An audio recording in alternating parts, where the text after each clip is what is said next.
This is a story that's more of my recent work. It's called Charles. Mama was getting ready to go out. She put on her softest sweater and brushed her long hair until it shone in waves down her back. She painted her nails red and slipped her feet into high heels, but she couldn't find her pearl earrings anywhere. Frustration sounded in her voice.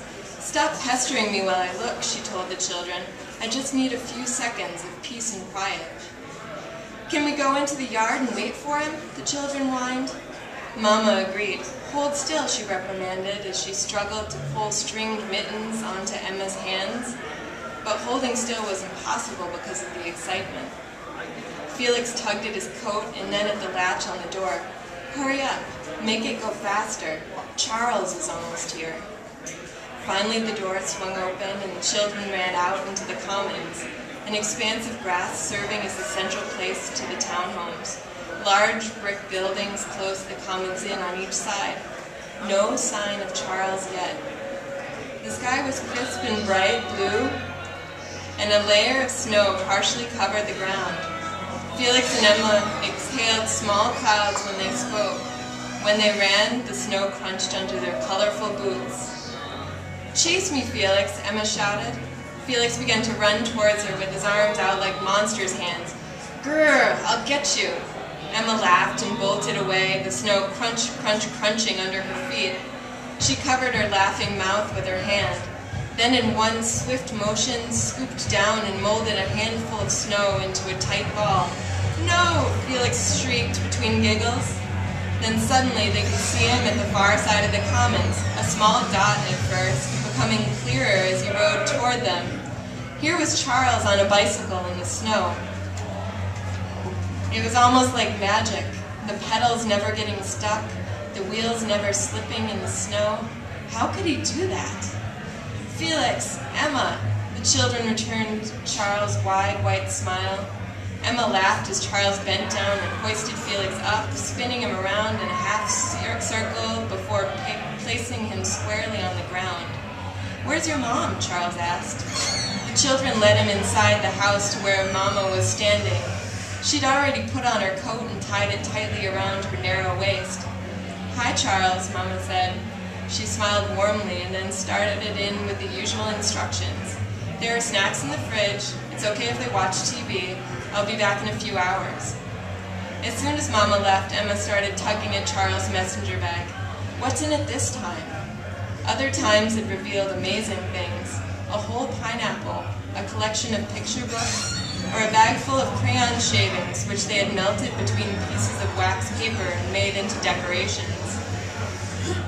"I don't know if you're ready for the bag," Charles said teasingly to Emma. "Have you been on your best behavior?" "Yes, yes, yes," Emma nodded vigorously. She clasped her hands together behind her back and stood straight up.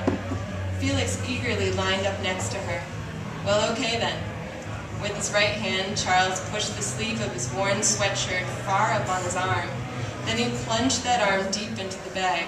Rummaging around for a minute, he looked at the children and flashed a teasing smile. "I don't know if it's in here." They squealed with delight as he pulled out the first object. It was a triangle-shaped piece of metal. A green string looped through one corner. Charles grabbed the object by the string and handed it to Emma. She took it quizzically. Then he reached into the bag again and pulled out a small metal stick, which he handed to her as well. Now for Felix. Charles reached into the bag a third time and removed a wooden circle from its depths. The wooden circle was decorated with smaller metal circles that fit all around it. Felix and Emma were puzzled, but then Charles gave the wooden circle a shake and the small metal circles danced, making the most amazing rattling sound. "It's a tambourine," Charles said, and then handed it to Felix. Felix hesitated a moment and then gave it a small shake. The wooden circle, the tambourine, emitted a low, snaky rustling. Felix shook the thing louder and then laughed. Charles then turned to Emma. He showed her how to hold the triangle from the green string and how to make one staccato tap with the small metal stick. The triangle emitted a single loud ding and then stopped. Emma hit it again, loving the clear and true sound. "I'm the drum major," Charles declared. "You'll follow me for the parade." He led the children through the living room and into the dining room. They followed him in a wide circle around the dining room table, Emma clanging on the triangle and Felix rattling the tambourine. Away again into the kitchen, and then another sweeping loop through the house, this time high-stepping and saluting all the parade-goers. There was a third pass and a fourth before the parade was done, before Felix and Emma sank exhausted to the carpet before the TV. Charles took the remote and leaned in to turn the set to the cartoon channel, adjusting the volume so that it was just loud enough. Felix stuck his thumb in his mouth. Emma snuggled comfortably into a blanket on the couch. It was less than an episode later that Emma got up to ask Charles for a glass of water. She wandered through the dining room and into the vacant kitchen.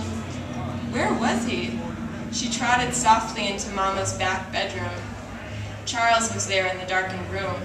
He was standing in front of the dresser and was bent down in concentration, rifling through the jewelry box that rested on the polished dresser top.